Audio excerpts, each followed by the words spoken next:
La Biblia se refiere a la población pre-israelita de Palestina, o sea, antes, los pobladores que vivían antes de que llegara Israel, como a cananeos y amorreos. Resulta difícil establecer una clara diferencia entre ellos. En el imperio egipcio, Canaán eh, era el título oficial de una provincia o distrito que incluía la Palestina que conocemos hoy, ah, sin contar lo que sería lo que les mencioné en la clase anterior, que es la Transjordania. Aquí en el mapa que les voy a mostrar, verán cómo está dividida o lo que sería la Transjordania, que es lo que les mostré la vez pasada. Eso no formaba parte de Canaán. La mayor parte que es de Fenicia y el sur de Siria, que lo vemos aquí en el mapa, eh, la población estaba densamente establecida a lo largo de la costa, en la llanura de Esdrelón y en el valle del Jordán, y más escasa en las áreas montañosas. Amorreo era una palabra acádica que designaba a los occidentales y estaba en uso en la época patriarcal e incluso antes como denominación general de varios pueblos de semitas de la Alta Mesopotamia y de Siria, entre los que se encontraban los antepasados obviamente de Israel. En aquel tiempo existió un reino llamado Amurru, que se situaba justamente al norte de Canaán, en la región de Siria. Eh, esta palabra Amurru o Amurrum, que es en idioma acadio, era el término que más se utilizaba en la antigüedad. Con este nombre se denominaban los amorreos a sí mismos y se convirtió en el término en acadio, que significaba hombres al oeste del desierto, y ya que abarcaba todo lo que había al este de los acadios. Esta palabra se usaba igualmente para las tierras amorritas que para el pueblo amorrita en general. Los reinos posteriores solían ser llamados también reinos amurru. También es el nombre de su dios nacional. En algunos pasajes de la Biblia parece que ésta hace una distinción entre los cananeos situados en la costa y los amorreos que están en la montaña. Sin embargo, en la mayoría de las veces utiliza ambos términos como sinónimos, todo lo cual parece indicar que los amorreos, que habían estado largo tiempo asentados en ese territorio, tomaron el lenguaje, la organización social y gran parte de la cultura de Canaán.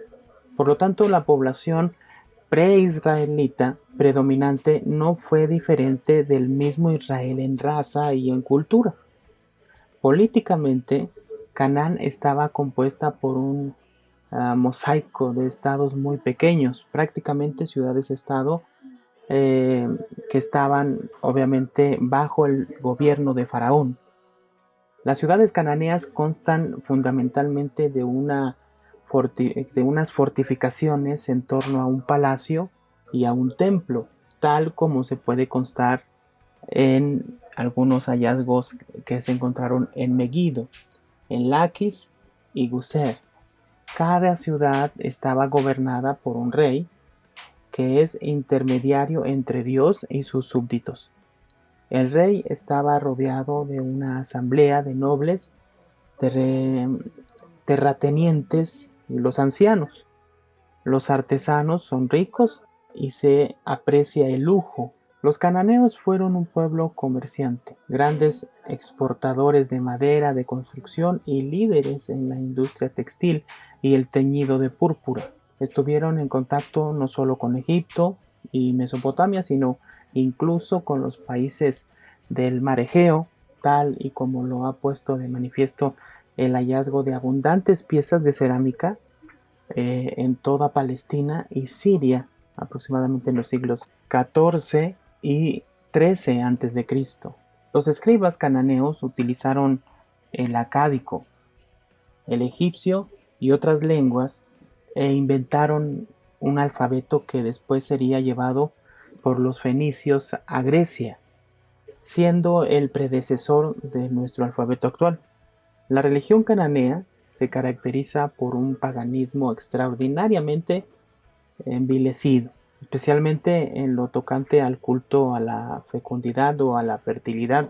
La principal divinidad obviamente era Baal y otras divinidades femeninas como Acera o Astarte son representaciones de prostitutas sagradas o madres encinta y están relacionadas con el culto a la fertilidad.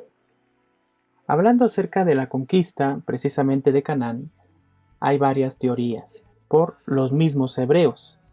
En primer lugar, se habla de una conquista violenta y muy rápida. Los pueblos hebreos pasarían a pie junto al río Jordán y con ayuda divina vencerían con facilidad a las ciudades cananeas, pasando por su espada a sus habitantes.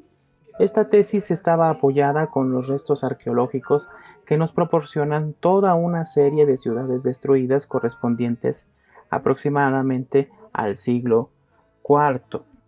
La segunda teoría sostiene que la invasión no sería tan violenta, pues a fin de cuentas estos pueblos eran nómadas, no tenían una tradición violenta. En realidad lo que hubo sería una serie de oleadas de invasiones pacíficas de estos nómadas que se asentaron en las ciudades y se mezclaron con una población obviamente ya preexistente que tenía su misma raza, lengua y cultura. Frente a ambas teorías nos encontramos con la de obviamente John Bright, que es partidario de una combinación de las dos anteriores.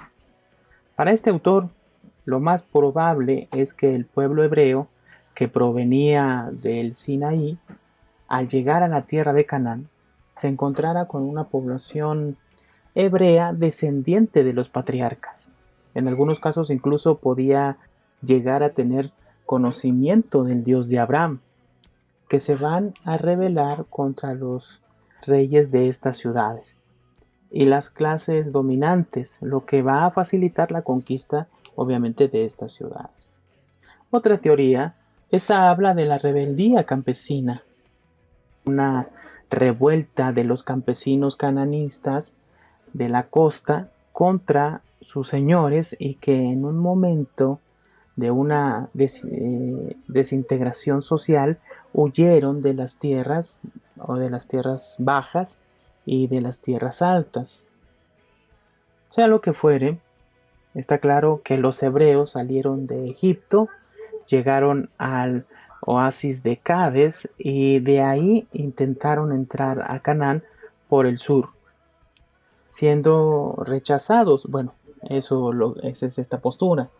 ¿Sí? Prosiguieron su camino un tanto errático, lo que llevó no solamente a dotarse en el desierto de un contenido religioso centrado en la figura de Jehová y en la ley, sino que sirvió para que también estos miles de hebreos vieran aumentada su cuantía, ya que posiblemente se les fueron uniendo un mayor número de población que salieron huyendo de Egipto. Poblaciones semíticas del Sinaí como los kenitas, incluso hasta beduinos del desierto que procedían de las poblaciones de las antiguas tribus patriarcales y que se fueron aglutinando en torno a la idea de Yahvé. Esta columna de gente de población hebraica fue avanzando por el desierto, afianzando un sentimiento nacional y mejorando sus tácticas militares.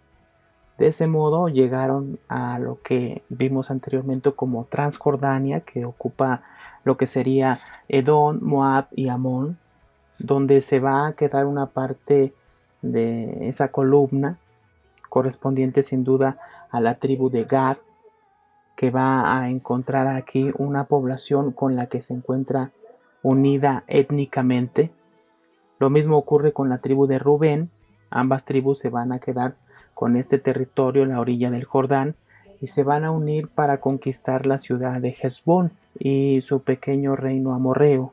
A partir de ahí comienzan a penetrar por el norte de Canaán y se van a hacer con todo el territorio de Palestina, y todo ello con una serie de excepciones: la franja mediterránea correspondiente a los filisteos, que es una tierra conquistada por los pueblos del mar. Estos procedentes de Creta trataron de invadir Egipto y acabaron por asentarse en esta franja mediterránea y en Siria. Asimismo, nos encontramos con dos corredores que van a permanecer en posesiones de los cananeos: el corredor norte, formado por las ciudades de Megiddo, Tanak y Bet-San, y el corredor sur, formado por las ciudades de Ayalón y Jerusalén. La manera de realizarse en esta conquista va a variar según las ciudades. Hay ciudades que se rinden y por tanto la ocupación se hace de modo pacífico.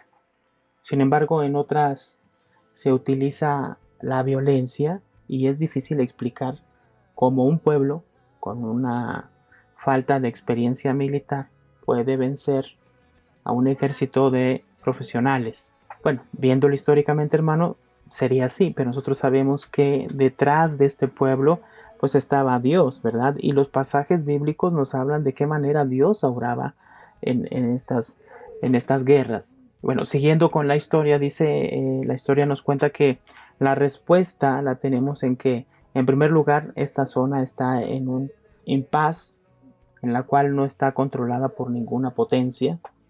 O sea, ni Siria ni Egipto dominaban estos lugares, y que los reinos locales pues obviamente eran atemorizados, reduciéndose prácticamente a ciudades-estado.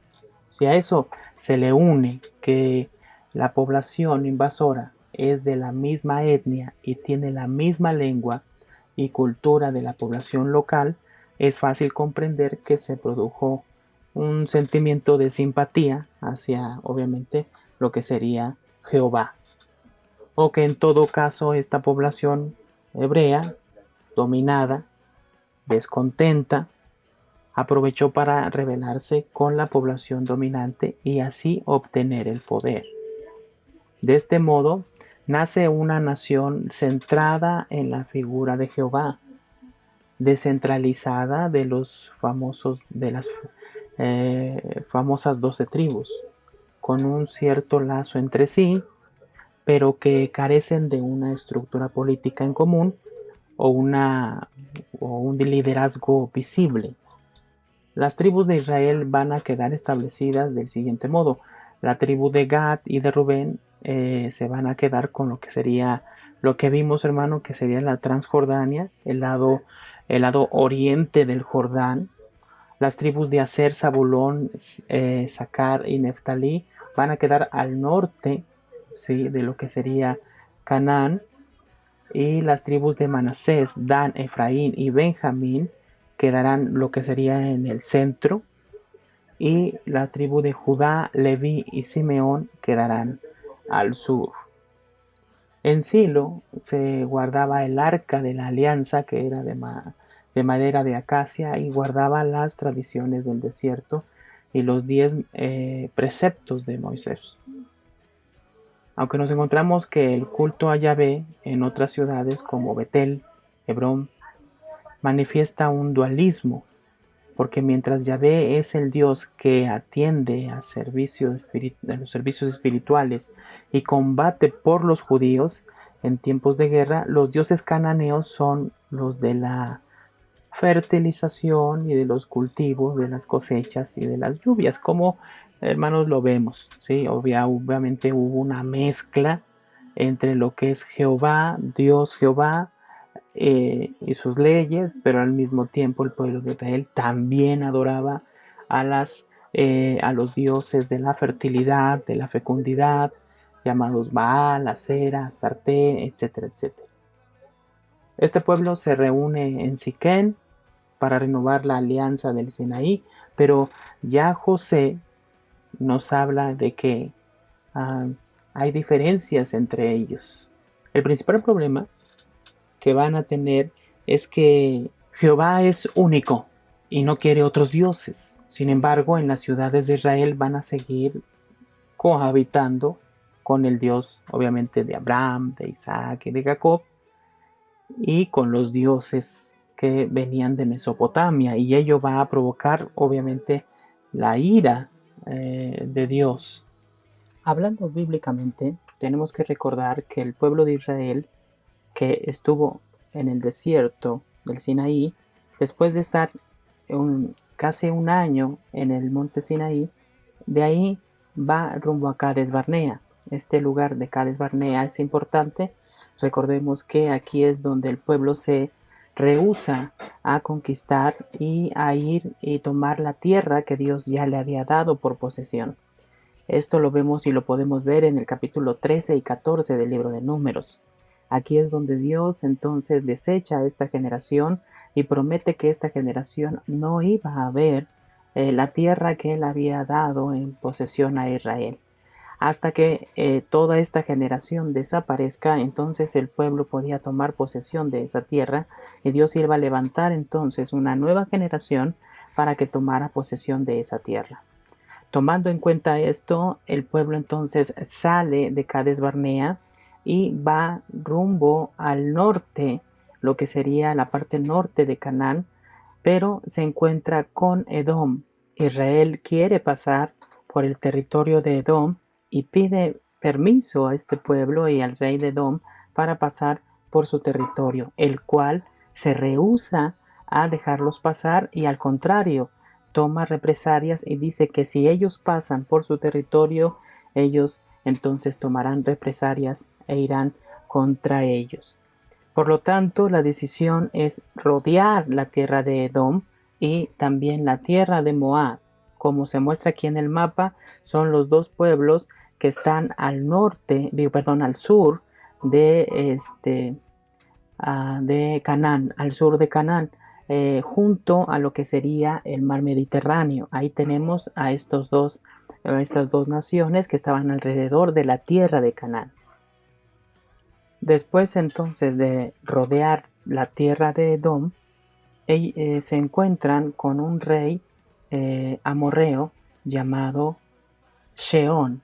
Este rey amorreo entonces pelea con el pueblo de Israel y el pueblo de Israel vence a este rey amorreo y toma todas sus ciudades, tomando posesión de ellas. Entonces aquí podemos ver que la conquista empieza y comienza aquí, comienza en este lugar del lado oriente, como lo vemos en el mapa, en el lado oriente del Jordán.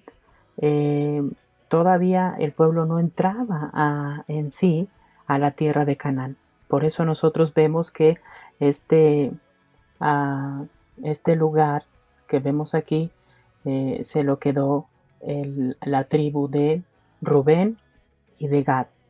Si nosotros vemos, después de que Israel toma posesión del territorio del rey Sheón amorreo, que es amorreo, también viene contra Israel otro rey llamado Og de Basán, otro rey amorreo que habitaba esa zona donde llegó Israel para asentarse ahí en las llanuras de Moab para tomar posesión de la tierra de Canaán.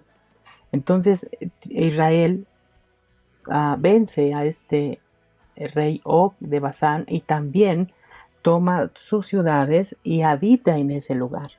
Por lo tanto, vemos entonces en esta franja del lado oriental del Jordán a tres tribus que se asentaron ahí. Manasés oriental, que vemos en la parte norte.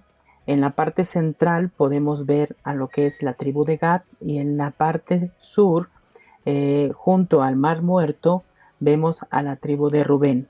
Estas tres tribus entonces vemos que tomaron posesión de este lugar, y en sí, hermanos, la conquista comienza desde este lugar, desde este punto. No solamente cuando Israel entra a la tierra de Canaán, sino desde antes, ya por mano de Moisés, y obviamente Dios es el que le está dando la victoria. Dios está permitiéndoles esa conquista y de esa manera cumpliendo la promesa que le había dado a Abraham, Isaac y a Jacob de darles esa tierra en posesión. Geográficamente hablando, nos encontramos en este momento en los campos de Moab, junto al Jordán, frente a Jericó. Aquí en este lugar es donde Moisés da su último discurso, sus últimas palabras para el pueblo de Israel, y de aquí sacamos lo que nosotros conocemos como el libro de Deuteronomio. Aquí también podemos ver la muerte de Moisés y la sucesión del liderazgo de parte de Josué. Esto nos indica que la obra que se estaba llevando a cabo o que Dios estaba llevando a cabo no depende de algún hombre en específico, sino que Dios utiliza a hombres para llevar a cabo su propósito, pero el que está llevando en sí el plan de salvación y la obra redentora y lo que está haciendo en el pueblo es Dios. Entonces el pueblo de Israel, por órdenes de Dios, pasa el Jordán para ir a conquistar la tierra de Canaán. Cabe recalcar que ya hemos nosotros mencionado en ocasiones anteriores que dentro de este Canaán, de esta nación de Canaán, había en cierta manera una estructura común de las ciudades, y eran ciudades amuralladas, muy grandes y fortalecidas. Por lo tanto, vemos la primera nación que fue destruida por Israel, o sea, y por obviamente Dios destruyendo esta nación para que su pueblo la tomara, y es Jericó, como ya lo sabemos. Después de ella viene la ciudad de Ai, y vemos entonces cómo es que Dios le está dando victoria al pueblo de Israel de los amorreos que están dentro de este territorio de Canaán. Ya con un Josué anciano, vemos cómo antes de que ya conquistaran todo el territorio en sí, hay una repartición del territorio. Y entonces vemos cómo se repartió el territorio ya de Canaán, cómo es que Dios les dio ese territorio, y vemos, como ya lo mencionamos en la forma histórica, en la narración histórica, vemos a Aser en la parte norte. Junto a Aser encontramos a Neftalí y a Zabulón, y por abajo de Zabulón y colindando también con Neftalí vemos a Isaacar. Esa es la parte norte que vemos ahí, y la parte central quedó lo que es Manasés occidental, Efraín en la parte central, en la parte de abajo vemos a Dan, y a un lado también en la parte central abajo de Efraín vemos a Benjamín. Ya en la parte sur vemos a Judá y a Simeón abarcando todo ese territorio. De esta manera entonces podemos ver, como lo vemos en la imagen, de esta manera tenía que quedar la distribución de la tierra. Cabe recalcar que no fue así. Desafortunadamente, viendo la historia del pueblo de Israel, muchas de esas tribus no conquistaron todo su territorio, ni el territorio que Dios les había dejado y les había dado. Ahora recordemos, hermanos, que Dios les había dicho claramente a Josué y al pueblo cuál era la forma en que ellos tenían que conquistar. Si nosotros vemos lo que nos menciona la Escritura, no era tanto que fueran diestros con la espada. De hecho, no hubiera tanto técnicas militares para poder vencer al enemigo.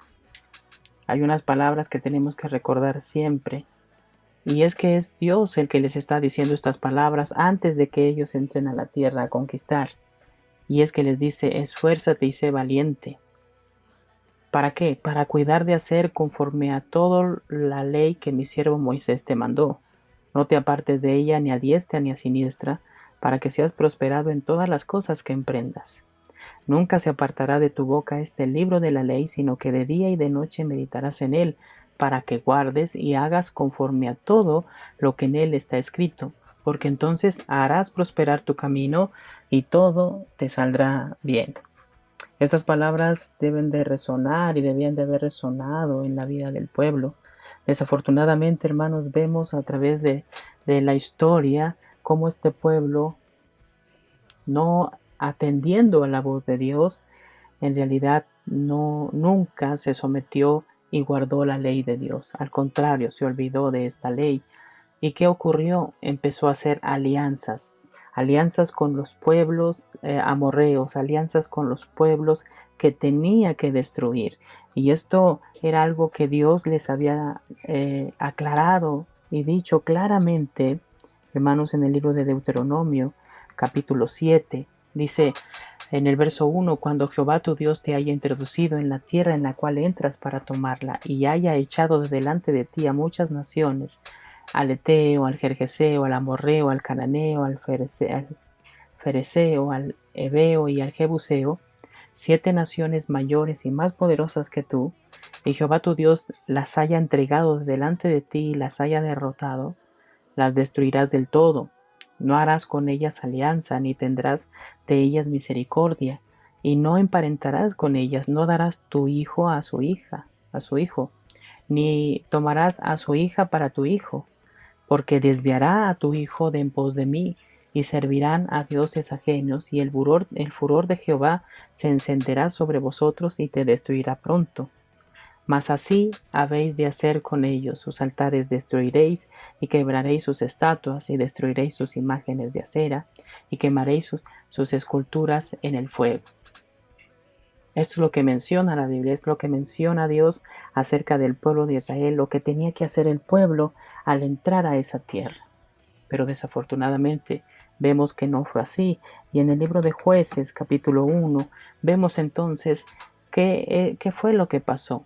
Vemos que la conquista se va llevando a cabo, pero vemos en el verso 19, dice que Jehová estaba con Judá, quien arrojó a los de las montañas, mas no pudo arrojar a los que habitaban en los llanos, los cuales tenían carros cerrados.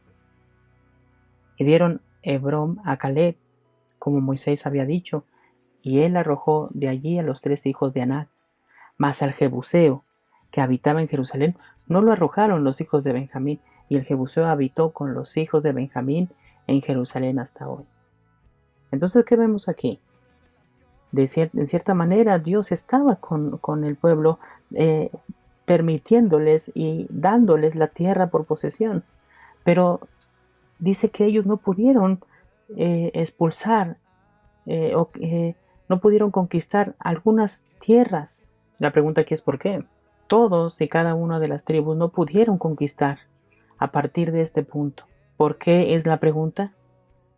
La pregunta entonces la contestamos de esta manera. En el capítulo 2 de Jueces se aparece el ángel de Jehová en Gilgal a Boquim y dijo: yo os saqué de Egipto y os lo introduje en la tierra de la cual había jurado a vuestros padres, diciendo: no invalidaréis jamás mi pacto con vosotros, con tal que vosotros no hagáis pacto con los moradores de esta tierra, cuyos altares habéis de derribar, mas vosotros no habéis atendido a mi voz. ¿Por qué habéis hecho esto? Por tanto, yo también digo: no los echaré de delante de vosotros, sino que serán azote para vuestros costados, y sus dioses os serán tropezadero. Es claro el enojo de Dios ante el pueblo. Les había dado la tierra que les había prometido desde Abraham. Pero lo único que tenían que hacer era guardar su ley, vivir esforzándose y siendo valientes para cuidar de hacer conforme a la voluntad de Dios. ¿Y qué sucedió? No pudieron guardar su ley. No pudieron conquistar. ¿Por qué? Porque hicieron alianza con los pueblos de alrededor. ¿Por qué? Porque se contaminaron, se mezclaron. Entonces, como lo vimos en la historia, este pueblo empezó a adorar a Jehová, pero también al mismo tiempo adoraba a los dioses cananeos, dioses de la fertilidad, dioses cuyos ritos, hermanos, eran totalmente lascivos, totalmente depravados. Entonces vemos, hermanos, la conquista. La conquista no es otra en nuestras vidas que la conquista de nuestras vidas. La conquista de lo que en realidad Dios nos ha dado, que es nuestras vidas. El pecado, hermanos, son todas esas áreas que hay que conquistar. Y muchas de esas áreas no las conquistamos. Al contrario, hacemos alianzas, pasamos por alto y entonces Dios, ¿qué hace? Permite que esos pecados que hagan señoreen a cada uno de nosotros para que nosotros nos desviemos y cada día nos perdamos más delante del Señor. Hermanos, ¿cómo estamos viviendo cada uno de nosotros? La conquista de Israel es la conquista de nuestras vidas, la conquista del pecado que hay en nosotros todavía. Dominar nuestra carne, sujetar nuestra carne totalmente a la voluntad de Dios. ¿Cuántos de nosotros todavía, nuestra carne, nuestros pecados todavía nos están dominando, gobernando? Y no es el Dios que nos sacó del mundo el que está gobernando nuestras vidas. Reflexionemos, hermanos. Dios les bendiga.